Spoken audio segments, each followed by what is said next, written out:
Chris Lee and Blayne Gilmer of Southeastern 14 here to talk Tigers on Tigers. That is Auburn going to LSU. You can catch that one at 6 Central on ESPN on Saturday night. LSU is about a 12-point favorite as we're doing this. That makes for, with the predicted over-under of 63.5, as I change some numbers around here, as they have changed on us. A predicted final of LSU 38, Auburn 26. Some computers of interest factoring in the home field advantage. LSU a 12-point favorite by FPI, 9 by SP+, 11 by Team Rank, and 11 by Sagarin. So everybody got LSU in that low double-digit range. Blayne, should be a very interesting one in a huge contrast of styles. One team that can't score and the other team that struggles to get stops. No doubt. Second week in a row, Tiger on Tiger action for LSU. Yes. They took on the Missouri Tigers last week in a dramatic finish. And then, of course, Auburn coming off a bye week after they almost knocked off the number 1 ranked Georgia Bulldogs the week before. So you would have to think that, okay, is it the classic question, Chris, rust versus rest, that kind of stuff, when LSU had a physical contest on the road versus Missouri, and then Auburn's had 2 weeks to prepare to go to Baton Rouge. And as you mentioned, there are questions on both sides of the ball for these teams, LSU's defense, Auburn's offense, and I look forward to getting into this matchup here to break down Auburn and LSU. As do I. LSU, that offense right now is just the unstoppable force. I'll pull up some numbers in a minute, but if you guys didn't watch Jayden Daniels put on a show last week at Missouri, you missed that. But the question I have, and I don't know how close to game time it is before we'll know, but Auburn's defense, or rather its secondary last we saw it, was pretty banged up. That's going to be something to watch as we get closer to game time here. Yeah, it is. I mean, they have injuries all over the place. I think more of them are now getting closer to the offensive side of the ball. So I think they are getting a little bit healthier over there. But at this point, Chris, it doesn't matter when you're talking about this LSU offense versus anybody's defense. They're going to put up points. Okay, they're going to put up points. It's like Stuart Scott used to say on the old, when Sports Center was good, he goes, he used to say, you can't stop them. You can only hope to contain them. That is how it is with Jayden Daniels and company over there. A little stat for you here, Chris, and I know you love data, so I wanted to bring this up to you. Predicted points added is a measure of efficiency and how much you're helping yourself on a per play basis over the entire season, based off what yard line you're on, down and distance, all that kind of stuff. The average is on a per play basis that SEC teams are helping themselves 0.29 points, so almost 0.3 of a point per play.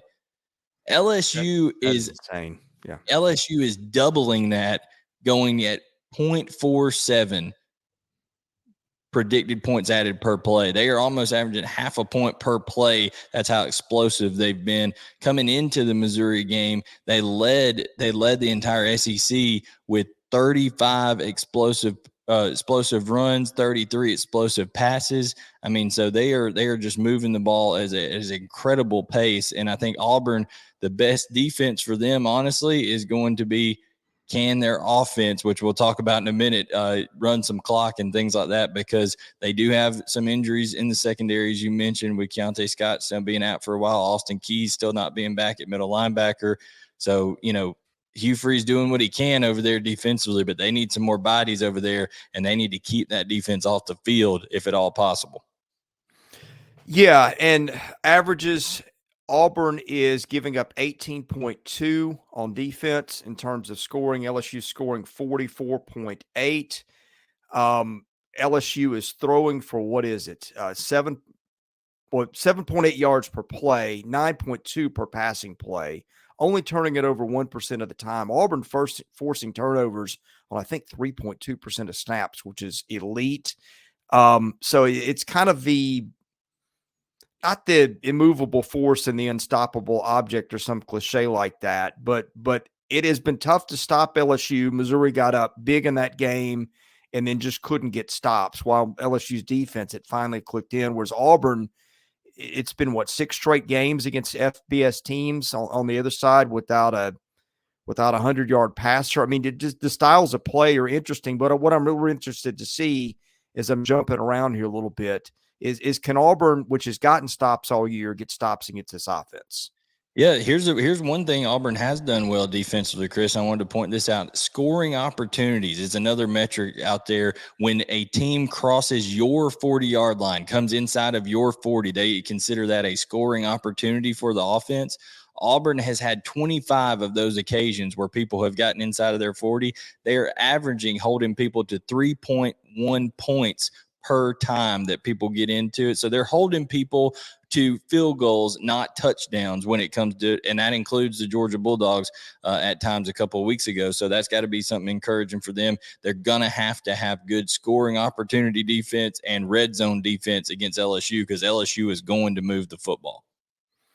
LSU's defensive numbers, the stats are probably actually better than the eyes. And some of that, probably was boosted with that game and it's scrambling in terms of the numbers. But LSU giving up 6.7 per play, 7.4 per pass attempt. The rushing attempts against them is what's amazing. Again, this adjusts for sacks. LSU giving up 5.8 yards per rushing play. That's unfathomable with that defense. But Auburn actually averaging, I believe, more yards per running play, 5.5, than per passing play, 5.3.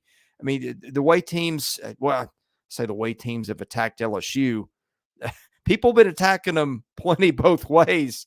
But I think Auburn's, what it's going to want to do here based on its personnel, is run the ball. Yeah, it was the old saying, 1 if by land, 2 if by sea. It hadn't mattered. They've been going, in, over, around LSU in terms of offensively. And Chris, I got to wonder, and we'll learn more in Hugh Freeze's press conference on Monday as we're recording these on Sunday night, I'm sure. I got to wonder how much Hugh Freeze is kicking himself for not using Robbie Ashford more in that Georgia game, because he had some good runs against Georgia early, and Georgia didn't really have an answer for it. LSU has been a mess when it comes to gap integrity, things like that. I know Missouri went more through the air at them, but I got a question. Okay, are they just is LSU just going to say we're going to commit so many guys to the box and just take our chances on the back end because we've been getting burnt like a marshmallow anyways back there, so why not just roll the dice and put more guys in the box to stop Auburn's run game? Auburn offensively, Chris, they could be getting Damari Alston back. That's questionable with that shoulder, so that would be an added boost at the running back position. Javarius Johnson also dealing with a little bit of an injury. We'll see if he's full speed. But offensively, Chris, and I would love your opinion on this. I mean, if you're Hugh Freeze, are you using Robbie Ashford a little bit more, having seen what he can do with those legs, particularly against a defense in LSU that has struggled with gap discipline? I am, because I think Auburn is just, I mean, name a receiver on that roster that really scares you, that stood out as we watched games. I can't. I mean, the strength of that team, and this isn't a shock, is the running game. I think Payton Thorne's been a disappointment. His numbers in the past have been much more. And look, LSU, for all the criticism of that defense last week, I'm watching that Missouri game and I'm going, okay, it's 22-7. Missouri's at home. This place is roaring. I don't trust LSU to get enough stops. Well, guess who stepped up and made 2 huge plays in that game? Harold Perkins, including one on pass defense with the pick. First one Brady Cook had in like 366 picks, and then they get the one to seal the game, the pick 6. Yeah, that might be just enough to give LSU a little bit of confidence for a unit, as you said, to lead this off, is a whole lot more talented than the numbers are showing us. 100%. And also, we got to realize too, we talked about when LSU was on offense, their predicted points added. So remember how many on a per play basis, their each play result is kind of returning points for them. It was almost half a point per play. Auburn's has been putrid this year, Chris. It is 0.17, so 0.3 of a point less predicted points added on a per play basis for Auburn than LSU. So they're going to have to find a way to make sure when they do move the ball and they are extending drives and getting the red zone, they got to find a way to get 7 and not get 3s. Also, Chris, that has not been something that LSU has been successful with. 35 scoring opportunities. So 35 times teams have been inside of LSU's 40-yard line against them, Chris. And they are allowing, keep in mind, Auburn was allowing defensively 3.1 points per scoring opportunity against them. LSU is allowing 4.8 points per scoring opportunity against them on their defense. So when you get inside their 40, you're more likely to get a touchdown than you are a field goal against LSU, because they are just giving, it's like it's been a sieve lately on the back end and with missed tackles and things like that. So all that to say, I agree with you. There could be a spark there with the turnovers they created, but you got to tackle better. You got to have more gap responsibility, and you can't have busted coverages, because if there's one thing that could give Payton Thorne and Robbie Ashford success is if you just don't have anybody around one of those receivers on a busted coverage and they can just hit a layup on you. Yeah, and again, I think the key number here to watch, and I jumbled these a little bit earlier, Auburn 5.5 yards per rushing play, LSU giving up 5.8. Passing, it's 5.3 and 7.4. So when Auburn's got the ball, that's how I think they attack. And LSU rushing, I think we look at Jayden Daniels and think about him, but you mentioned the rushing attack through other guys, 6.4 yards per rushing play for LSU and 9.2 on passing plays, which is just elite. That's the best in the conference. And LSU also only turning it over 1% of the time, which also makes the team hard to stop when they don't give it back to you. But anyway, some final stats here that we always like to cite. Both teams fairly disciplined. Auburn 42 penalty yards a game, LSU 45. Special teams, LSU still bad, not as bad as last year, but it ranks 104th in SP Plus. Auburn ranked 40th there. So little edge to Auburn in terms of special teams, it would appear.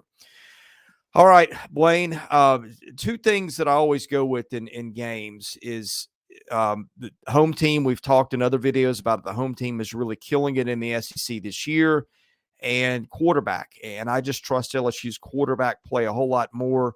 Auburn could make it interesting. I'm interested to see if anybody can stop LSU other than maybe Florida State. Now, a lot of teams have done that, and even then, it wasn't like FSU shut them down completely.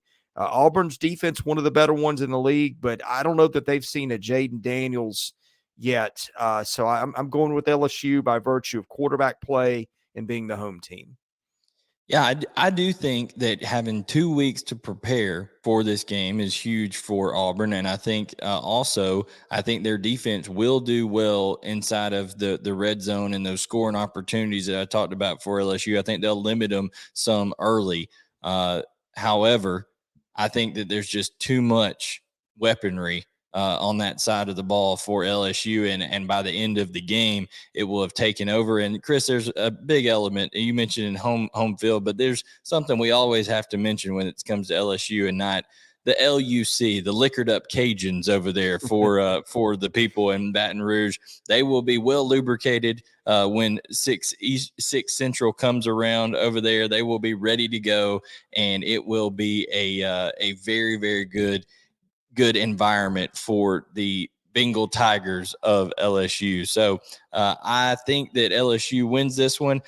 I don't know about a cover or not, because we saw they should have beat the brakes off of Arkansas, and Arkansas played them close as well. And I think Auburn's offensive line is much better than Arkansas. So could be a little bit of ball movement for Auburn, but I think LSU wins this one. Not sure that they cover, though.